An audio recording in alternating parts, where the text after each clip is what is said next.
All right, let's jump right into this explainer and take a close look at the massive interconnected ecosystem India has built to empower persons with disabilities. When we talk about inclusion on a national scale, it's really easy to just get lost in abstract ideas. But what we're going to unpack today is entirely concrete. It's a highly structured, top-to-bottom framework that literally translates constitutional rights into everyday support for millions. Think of it as a giant architectural blueprint for human empowerment. Just to wrap our heads around the sheer scale of this mission, consider this staggering number from the census: 2.68 crore. That is 26.8 million individuals, about 2.21% of the entire Indian population, living with disabilities. And remember, behind that massive number are real people with unique potential, families desperately seeking guidance, and a society that absolutely has to adapt to ensure equal access for every single one of them. Which naturally leads us to a pretty big question. How on earth do you manage rights, policies, and grassroots care for such an immense, diverse group of people? I mean, you can't just rely on good intentions, right? You need a legally binding foundation, you need specialized institutions, dedicated funding, and highly trained professionals on the ground. You need a whole ecosystem. And that ecosystem, it begins with the law. The bedrock of this entire solution was cemented back in 2016 with the Rights of Persons with Disabilities Act. This was a total game changer. By aligning India's domestic laws directly with the UN Convention, it completely shifted the nation's approach. We're talking about moving away from an outdated charity-based model to a fundamentally rights-based model. Now here's the really crucial part, the incredibly broad scope of this act. Before 2016, legal recognition was pretty narrow. But this act expanded official recognition from just 7 to 21 specific categories. So yes, it covers physical impairments like locomotor and visual, but it also officially recognizes intellectual disabilities, autism spectrum disorder, and chronic neurological conditions. It even provides specific protections for acid attack victims. This massive expansion is exactly how you ensure no one falls through the cracks just because their condition wasn't technically defined on paper. So, what does this actually look like in practice? Well, in education, the impact is profound. The Act doesn't just suggest guidelines, it hands down strict mandates. It requires a minimum 5% reservation of seats in all government higher education institutions for persons with benchmark disabilities.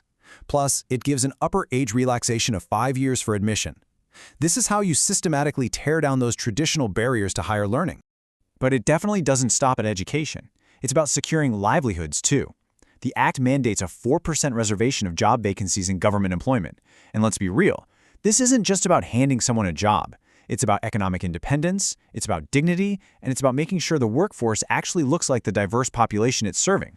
Of course, all this legal text has to be brought to life, and that is done by two main architects. First up, we have the engine, the Department of Empowerment of Persons with Disabilities, or DPWD. They drive the national policy, manage the massive funding schemes for free assistive devices, and they even push for cultural accessibility. For example, making cinematic videos and major feature films, like the movie Shrikant, completely accessible using Indian Sign Language. Then on the other side, you have the Rehabilitation Council of India, or RCI. If DPWD is the engine, the RCI is the quality control. They regulate the training and standardize the syllabi for all the professionals actually out there delivering these services.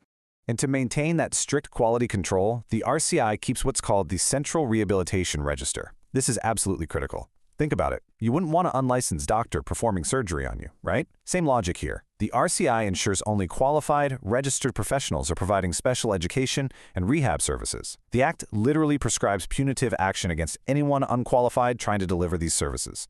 It's a necessary shield to protect vulnerable families. So moving down from that national regulatory level, we hit what I like to call the workshops of change. These operate under the DEPWD. Take NIPID in Secunderabad, which focuses entirely on intellectual disabilities, or NIPMD in Chennai, specializing in multiple disabilities. Guys, these are not just boring administrative offices. They are active, buzzing hubs for early intervention, cutting-edge research, and real therapeutic services. They take that high-level national policy and turn it into targeted therapy that literally changes lives. To really grasp the real-world impact here, just listen to this parent whose child went to NIEPID. They brought in their son, who has Down syndrome, for dedicated speech and behavioral therapy. And the improvement was so profound that he's now attending a mainstream inclusive school. I mean, that right there, that perfectly captures why this whole ecosystem matters. Early, specialized intervention is the key that unlocks the door to an inclusive educational path. Now, for the highly complex cases, institutes like NIEPMD focus entirely on multiple disabilities. We're talking about situations where a child is navigating several different challenges all at once, maybe learning difficulties combined with motor, hearing, or vision impairments. In these highly sensitive scenarios, early help is absolutely critical. The whole goal is to intervene as quickly as possible so those compounding conditions don't worsen. It's about giving that child the best possible shot at reaching their maximum potential. But here's the thing. You can have the best laws in the world, and you can build the finest national institutes. But at the end of the day, the actual delivery of these services comes down to the human element. It relies entirely on passionate people at the grassroots level, like RCI-registered special educators. These are the folks working day in and day out in your local communities, in schools, sitting in people's living rooms, directly supporting these families. Take special educator Kishore Kumar, for example. He's a rehabilitation professional who actually runs his own awareness channels, and you can really see the spirit of this ecosystem in his work. His mission is so simple yet so powerful: to promote inclusion, equality, and empowerment. Professionals like him are the ones actively translating the grand values of the Indian Constitution into daily reality.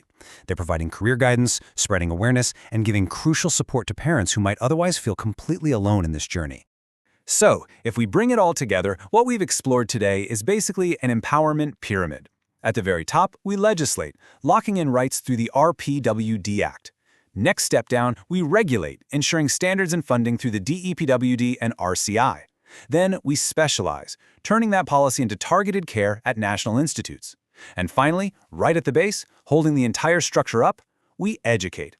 We rely on those dedicated, grassroots professionals to drive true inclusion in every single community. The government, the regulatory bodies, those special educators on the ground, they have laid an incredible groundwork. They've built a framework for a society that is truly inclusive. But let's be honest, legislation and institutions can only take us so far. True inclusion, that takes all of us. It takes changing our daily attitudes and literally modifying our physical environments. So, looking at the community right outside your window, what is one step you're going to take today to make your own corner of the world just a little more accessible?